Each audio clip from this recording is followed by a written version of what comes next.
우리가 매주 주일 찬양 예배를 통해서 축복 시리즈 말씀을 함께 나누고 있습니다.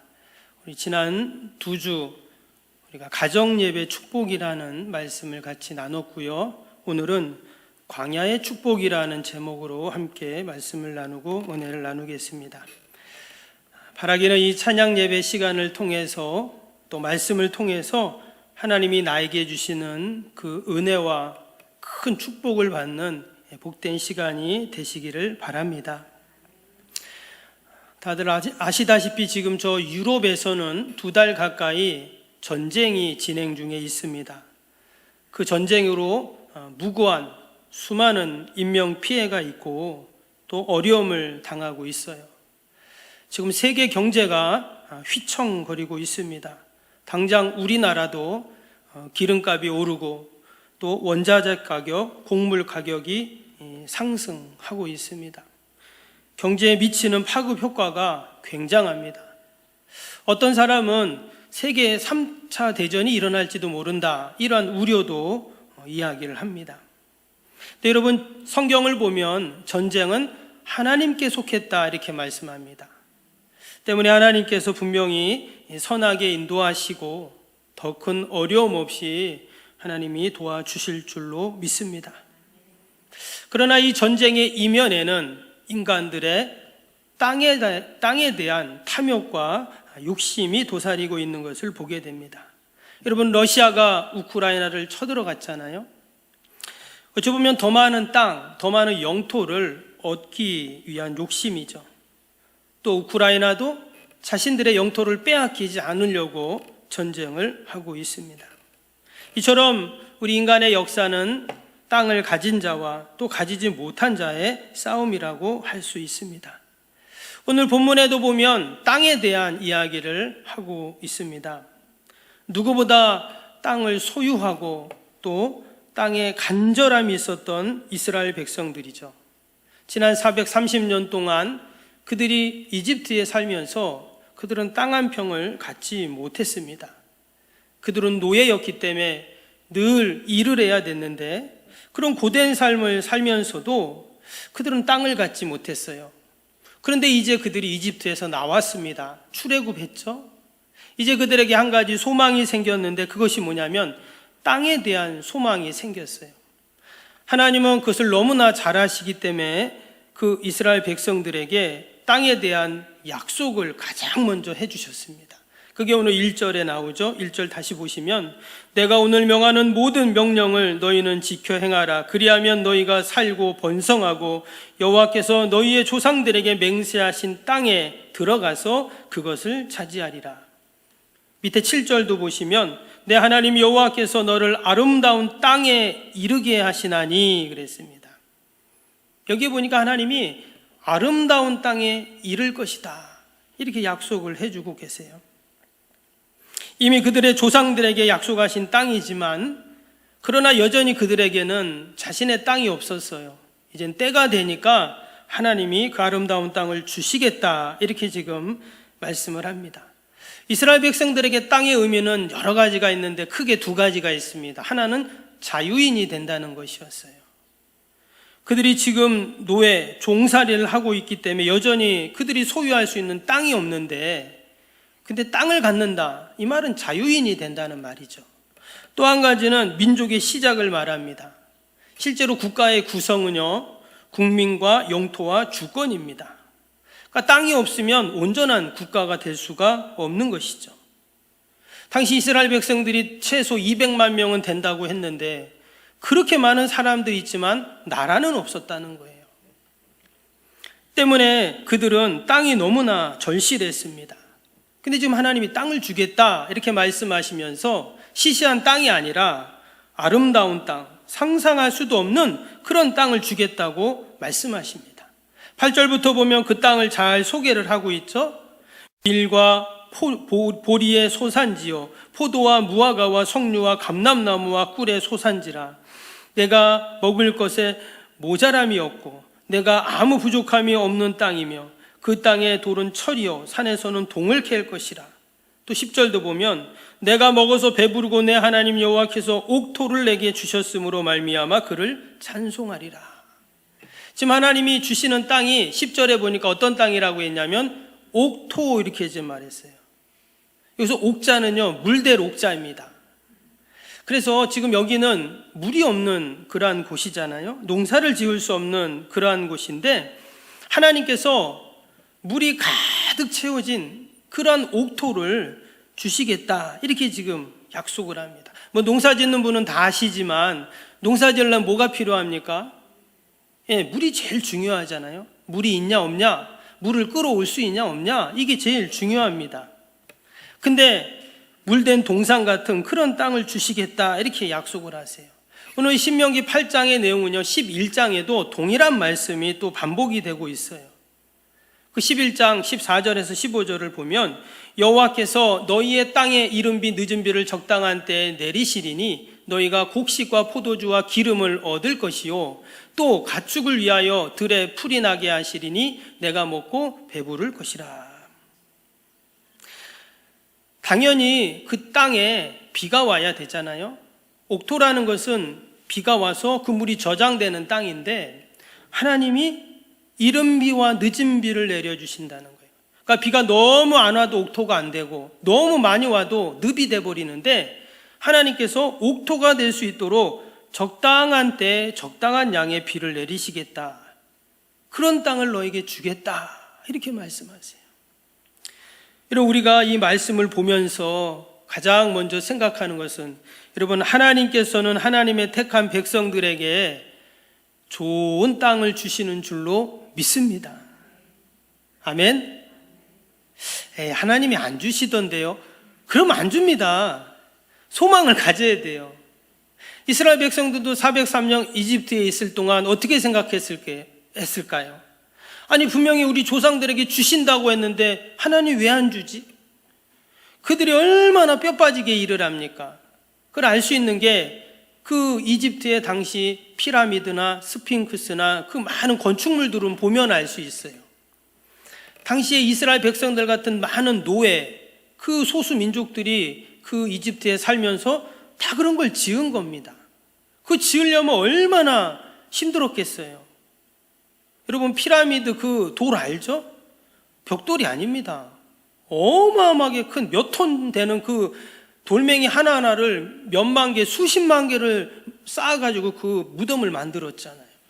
그걸 다 누가 했냐? 이스라엘 백성들 같은 사람들, 민족이 한 거거든요. 그런데도 자기들 땅이 없어요. 그러면 그런 마음을 갖겠죠. 왜 하나님 우리에게는 땅을 안 주십니까? 그렇게 불평할 수 있고 하나님께 질문을 할 수가 있습니다. 근데 오늘 말씀해 보니까 하나님은 뭐라 그랬어요? 시시한 땅이 아니라 아름다운 땅을 주신다. 모자람 없는 땅을 주신다. 부족함이 없는 땅을 주신다고 분명히 말씀하고 계십니다. 지금 당장 안 준다고 안 주는 게 아니라 하나님은 반드시 약속하신 대로 여러분 아름다운 땅을 주실 줄로 믿습니다. 우리가 그러한 소망을 갖고 믿음을 갖고 늘 기대하고 우리가 함께 여러분 기도해야 할 줄로 믿습니다. 그런데 말씀을 보니까 그런 아름다운 땅, 옥토를 하나님이 주신다고 했는데 그 땅에 이르기 전에 먼저 그들이 거하는 땅이 있었는데 그게 바로 광야였어요. 오늘 2절을 다시 한번 보시면 2절 말씀에 내 하나님 여호와께서 이 40년 동안에 내가 광야길을 걷게 하신 것을 기억하라. 이는 너를 낮추시며 너를 시험하사 내 마음이 어떠한지 그 명령을 지키는지 지키지 않는지 알려 하심이라. 하나님께서 이스라엘 백성들을 출애굽시키셨는데 바로 약속의 땅 그 옥토로 들어가는 것이 아니라 40년 동안 광야길을 걷게 하셨다 이렇게 말씀합니다. 즉 40년 동안 그들이 광야라는 땅에 머물게 하셨어요. 우리가 광야에 대해서 먼저 알 필요가 있습니다. 성경에 나오는 광야는 여러 광야가 나오는데 특별히 신약 성경에 나오는 광야는 예수님이 이제 광야에서 시험도 받으시고 그 광야 있죠? 그 광야는 유대의 광야를 말합니다. 이스라엘의 그 남쪽에 1년 강수량이 100에서 200mm밖에 안 되는 그런 광야가 유대 광야입니다. 아주 척박한 땅이죠. 근데 지금 구약 성경에 나오는 이 출애굽한 이스라엘 백성들이 40년 동안 머물렀던 광야는 어떤 광야냐? 유대 광야보다 더 척박한 땅입니다. 그래서 성경에 보면 신광야, 바란 광야, 또는 수르 광야, 시내 광야, 여러 가지 이름의 광야가 나옵니다. 이곳은 정말 밤에는 춥고 낮에는 덥고 정말 먹을 것이 없고 물이 없고 도무지 사람이 살 수 없는 그런 광야가 지금 이 신명기, 지금 이 출애굽한 이스라엘 백성들이 40년 동안 머물렀던 그러한 광야입니다. 그래서 신명기 1장 19절에 보면 모세가 그 광야를 가르쳐서 뭐라고 말했냐면 크고 두려운 광야 이렇게 말을 했어요. 지난 40년 동안 돌아보니까 그 광야가 어떤 광야이냐면 크고 두려운 광야. 왜 그랬는가? 제가 한번 광야 사진을 한번 좀 보여드릴게요. 이게 지금 광야입니다. 찻길이 있어서 지금은 그 광야를 찻길로 다니지만 여러분 찻길 옆에 보세요. 이게 광야입니다. 다른 사진도 볼까요? 거기에 무슨 나무나 풀들이 자라는데 저게 지금 광야에 자라는 풀입니다. 저런 것밖에 안 자라요.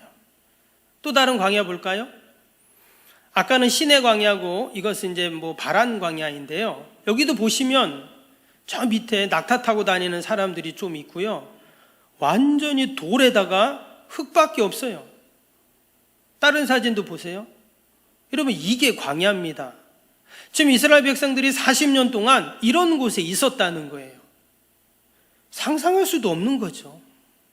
지금이야 여행객들이 지나다니고 원주민들이 여러분 그 광야에 사는 원주민들이 있다고 하죠. 지금도 베두인족이라고 해서. 근데 여러분 그 사람들이 갈 데가 없어서 거기 있고 못 사는 사람이 아닙니다. 엄청나게 지금은 베두인들이 부자예요. 최고급 승용차를 타고 그 낙타나 또 양이나 그런 걸 키우잖아요. 몇 천 마리씩 키웁니다. 어마어마한 부자들이에요. 그런데 여러분 지금 3,500년 전에 저기에는 어떤 땅일까요? 죽음의 땅이죠. 지금 이스라엘 백성들이 옥토에 들어가기 전에 저런 광야에 지금 40년을 머물게 되었습니다. 그래서 광야가 상징하는 것은 우리가 아는 것처럼 고통, 고난, 또 아픔, 죽음 이런 게 다 광야를 상징하는 그런 단어들이죠. 근데 오늘 설교 제목이 뭡니까? 광야의 축복이라 그랬어요. 여러분 광야와 축복은 사실 서로 정반대 단어예요. 근데 왜 광야의 축복이라고 했는가? 오늘 2절을 다시 봅니다. 2절 말씀 다시 한번 보시면 내 하나님 여호와께서 이 40년 동안 내가 광야길을 걷게 하신 것을 기억하라. 이는 너를 낮추시며 너를 시험하사 내 마음이 어떠한지 그 명령을 지키는지 지키지 않는지 알려 하심이라. 여기 보니까 이스라엘 백성들이 광야길을 걷게 하신 이가 누굽니까? 하나님이라고 나오고 있어요. 여호와께서 걷게 하신 것을 기억하라 이랬습니다. 지금 이스라엘 백성들이 광야에 머물렀던 것은 사단이 그렇게 한 게 아니에요. 바로 왕이 그렇게 한 것도 아니고 이스라엘 백성들이 스스로 그렇게 거기 있었던 것도 아니고 하나님이 그곳에 머물게 하셨다 하는 거예요. 즉 하나님의 계획이 있고 하나님의 뜻이 있었다는 거예요. 시편이 우리가 다 시편을 좋아하지만 제가 특별히 좋아하는 시편이 시편 136편입니다. 26절까지 되어 있는데요. 제가 한번 시편 잠깐 그 136편 읽어드리면 여호와께 감사하라. 그는 선하시며 그 인자하심이 영원하미로다. 신들 중에 뛰어난 하나님께 감사하라. 그 인자하심이 영원하미로다. 주들 중에 뛰어난 주께 감사하라. 그 인자하심이 영원하미로다. 홀로 큰 기한 일을 행하시는 이에게 감사하라. 그 인자하심이 영원하미로다. 지혜로 하늘을 지으신 이에게 감사하라. 그 인자하심이 영원하미로다. 이렇게 계속 26절까지 반복되는 게 뭐냐? 하나님께 감사하라. 그 인자하심이 영원하미로다. 그러니까 매 절마다 이 구절이 들어가요. 여러분 지금 하나님은 어떤 하나님이세요? 인자하심이 영원하신 지금 하나님이잖아요. 여러분, 인자하심이 영원하신 하나님이 아까 사진에 봤던 것처럼 지금 430년 동안 애굽에서 그렇게 고통의 시간을 보냈던 이스라엘 백성들, 뭐가 부족해가지고 그 고통이 모자란지 또 그 광야의 40년을 또 그런 고통을 주시는 하나님이신가? 그런 하나님을 가르쳐서 그 인자하심이 영원함이로다 이렇게 말할 수 있어요? 아니죠. 그럼 왜 하나님이 이처럼 그 인자하심이 영원한 하나님이라고 말씀할까요? 우리는 광야를 지나는 이스라엘 백성들을 보면서 알 수 있어요. 하나님이 구름 기둥으로 그 모든 더위를, 서늘한 그늘을 만들어 주신 하나님이시죠. 그 밤의 추위를 불기둥으로 따뜻하게 해주셨습니다.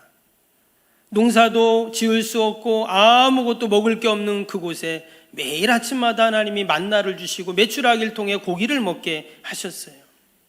때문에 하나님은 어떤 하나님이냐? 인자하심이 영원하신 여러분 하나님이신 줄로 믿습니다. 하나님이 함께 하신다면 광야가 축복이 될 수 있어요. 근데 하나님이 함께 하지 않는다면 가나안 땅도 옥토도 저주의 땅이 되는 겁니다. 이스라엘 백성들이 나중에 가나안에 들어갑니다. 거기서 하나님을 잊고 우상 숭배를 합니다. 어땠죠? 사사기에 잘 나옵니다. 끊임없이 이방 나라들의 침입으로 말미암아 고통의 삶을 삽니다. 그들이 광야에 있던 게 아니고 애굽에 있던 게 아니라 어디 있었어요? 그 옥토, 아름다운 땅 가나안에서 그들은 죽지 못해 살았어요. 사사기 동안. 근데 하나님이 함께 하시면 어떻습니까? 4절 봅니다. 이 40년 동안에, 그러니까 광야 40년이에요. 광야에 머무는 40년 동안 내 의복이 헤어지지 아니하겠고 내 발이 부르트지 아니하였느니라. 여러분, 이 말씀을 딱 읽으면서 어떤 마음이 드세요? 이해가 안 되잖아요. 왜 의복이 헤어지지 않고 왜 발이 부르트지 않는가? 그들은 40년 동안 끊임없이 그 광야를 걷고 또 걸었는데 발이 부르트지 않아요. 그 모진 광야 추위와 더위와 그 바람 부는 광야에서 옷이 하나 또 헤어지지 않는다. 이렇게 지금 이야기를 합니다. 여러분, 하나님이 함께 하시기 때문에 이런 줄로 믿습니다. 출애굽기 19장 4절을 보면 내가 애굽 사람에게 어떻게 행하였음과 내가 어떻게 독수리 날개로 너희를 업어 내게로 인도하였음을 너희는 보았느니라. 마치 하나님이 그 독수리가 그 날개로 새끼를 딱 업어가지고 딱 날아가는 것처럼 마치 하나님이 이스라엘 백성들을 그렇게 업어서 하나님이 보호하셔서 광야를 지나니까 옷도 헤하지 않고 또 발도 부르트지 않는다. 이렇게 지금 말씀을 하고 있는 것이죠. 요즘 애기 엄마들은 그냥 애기를 그냥 이렇게 없지 않지만 예전에는 그 포대기라고 있잖아요. 다 아시죠? 저희 집 애들 어릴 때도 저희 애기 엄마가 그 포대기 같은 거 이렇게 애가 없고 이렇게 해서 막 이렇게 묶잖아요. 그죠? 요즘에는 잘 못 본 것 같아요. 저희 쌍둥이니까 저희 애기 엄마도 하나 없고 저도 없고 막 그랬던 기억이 납니다. 여러분, 그때 어때요? 애기를 팍 그냥 좀 추운 날에는 얼굴까지 팍 뒤집어 씌워가지고 막 그는 끈을 꽉 쪼매가지고 숨도 못 쉬게. 그런데 애기는 어때요? 엄마 품에 있으니까, 엄마 등에 있으니까 아무 걱정이 없어요. 마치 하나님이 이스라엘 백성들을 그 광야 40년 동안 그렇게 하셨으니까 옷도 하나도 헤어지지 않고 발도 부르트지 않는 여러분 그런 은혜가 있었는 줄로 믿습니다. 그래서 광야가 축복이 되는 이유는 뭐냐? 하나님이 함께 하시면 여러분 광야도 축복인 줄로 믿습니다. 그리고 또 광야가 축복인 이유는 뭔가? 오늘 2절 3절 다시 보시면 이는 너를 낮추시며 너를 시험하사 내 마음이 어떠한지 그 명령을 지키는지 지키지 아니하는지 알려 하심이라. 너를 낮추시며 너를 줄이게 하시며 또 너도 알지 못하며 내 조상들도 알지 못하던 만나를 내게 먹이신 것은 사람이 떡으로만 사는 것이 아니요 여호와 입에서 나오는 모든 말씀으로 사는 줄을 내가 알게 하려 하심이니라. 지금 하나님이 이스라엘 백성들 40년 동안 광야라는 땅에 머물게 하신 이유가 낮추시기 위해서다 이렇게 말했어요. 그럼 왜 낮추시는가? 지금 430년 동안 애굽에서 낮아질 대로 낮아진 백성들인데, 여러분 종 노예보다 더 낮아질 수는 없잖아요. 근데 뭐가 또 부족해서 더 낮추시려고 이 광야에 머물게 하셨는가 하는 거예요. 여기는 하나님의 놀라운 계획과 뜻이 있습니다. 바로 이스라엘 백성들이 오직 하나님의 말씀에 순종하게 하기 위해서예요. 여러분, 우리가 언제 하나님 말씀에 순종하는지 아세요? 낮아질 때 순종합니다. 내가 뭔가 다 할 수 있을 것 같고 모든 게 풍성하고 문제없이 다 풀리고, 여러분 그러면 순종하기가 꽤 힘들어요. 근데 정말 내가 하려는 것이 다 안 돼요. 답답합니다. 다 묶이고 닫힌 것 같고 도무지 이거 되는 거 없는 것 같고, 그때부터 우리는 낮아지는 거죠. 그리고 하나님께 은혜를 구하게 됩니다. 여러분, 하나님은 지금 이스라엘 백성들을 순종의 백성으로 삼으시려고 이렇게 그들을 낮추시죠. 처음에는 불기둥, 구름기둥, 만나 온갖 기적들을 통해서 이스라엘 백성들을 순종하게 하나님이 하시는데 아무리 해도 안 돼요. 만약에 이스라엘 백성들이 처음부터 잘 순종했다면 40년이 아니라 4년에 끝났을 수도 있어요.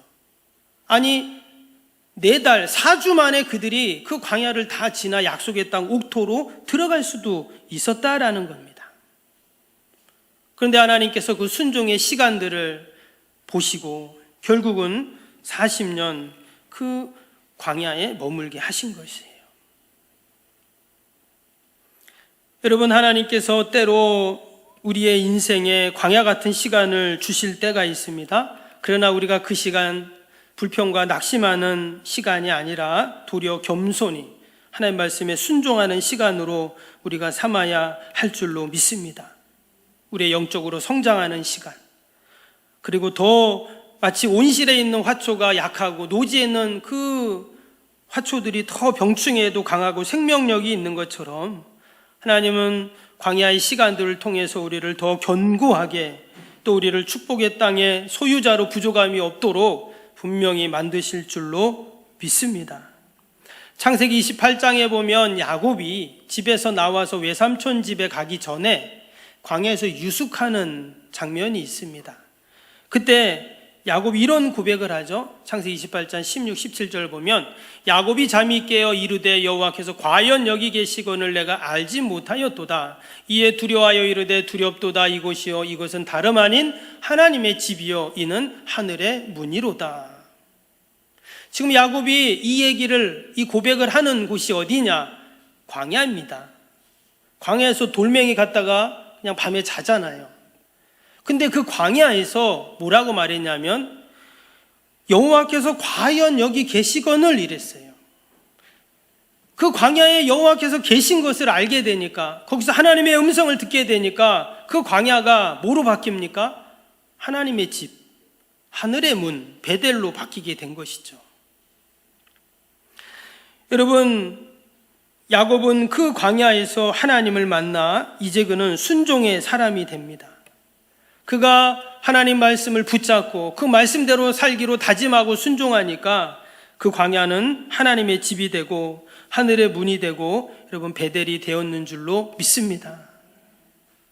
혹이나 내가 지금 광야의 시간을 보내고 있다면 여러분 그 시간이 말씀에 순종하는 시간이 꼭 되실 수 있기를 축복합니다. 분명히 하나님은 베델로 바꿔주십니다. 마지막으로 하나님께서 그들에게 아름다운 땅 옥토를 주시는 이유가 무엇이냐면 10절에 보겠습니다. 10절 보시면 여호와께서 옥토를 내게 주셨으므로 말미암아 그를 찬송하리라 했어요. 하나님이 이스라엘 백성들에게 옥토를 주시는 이유는 하나님을 찬송하게 하기 위해서예요. 근데 여러분 만약에 광야가 없다면 그것이 옥토인지를 모르는 겁니다. 여러분 광야가 없는데 어떻게 옥토가 있고 아름다운 땅을 구별할 수 있겠어요? 광야에 살아보니까 40년 살아보니까 야, 그 땅 못 살 땅이다. 근데 가나안 약속의 땅은 어떤 땅이에요? 7절, 8절, 9절 말씀처럼 진짜 이런 땅이 없어요. 모든 게 풍성하고 넘치고 땅을 파면 그냥 철이 나오고, 그 옥토, 하나님이 그것을 주신 이유는 찬송하기 위해서라는 거예요. 다른 말로 하면 우리에게 광야의 시간을 보내게 하시는 이유가 뭐냐? 하나님을 찬송하게 하기 위해서예요. 아멘. 목사님, 그래도 저는 광야는 별로 안 지나고 싶은데요. 그럼 여러분, 옥토를 옥토로 못 보는 거예요. 하나님의 축복을 축복으로 여길 수가 없어요. 하나님이 주신 은혜인지 모릅니다. 거기에 무슨 찬송이 나올 수 있겠어요? 근데 광야에 살아보니, 힘들어 보니, 고통의 시간을 지나와 보니, 하나님이 나에게 이런 옥토를 주시는구나, 이런 은혜를 주시는구나, 축복을 주시는구나 고백하고 찬양할 수가 있죠. 여러분, 광야가 축복인 줄로 믿습니다. 광야를 지나면 반드시 옥토가 있기 마련입니다. 이스라엘 백성들이 40년 광야를 지나 약속의 땅 가나안에 분명히 들어갔던 것처럼 하나님께서는 우리들에게도 나에게도 분명히 옥토를 보장해 주시고 또 이르게 하실 줄로 믿습니다. 광야가 축복임을 늘 기억하고 한 주간도 우리의 믿음의 지평을 활짝 열어서 더욱더 하나님의 영광을 드러내고 찬양하는 저와 여러분이 되길 주님의 이름으로 축복합니다.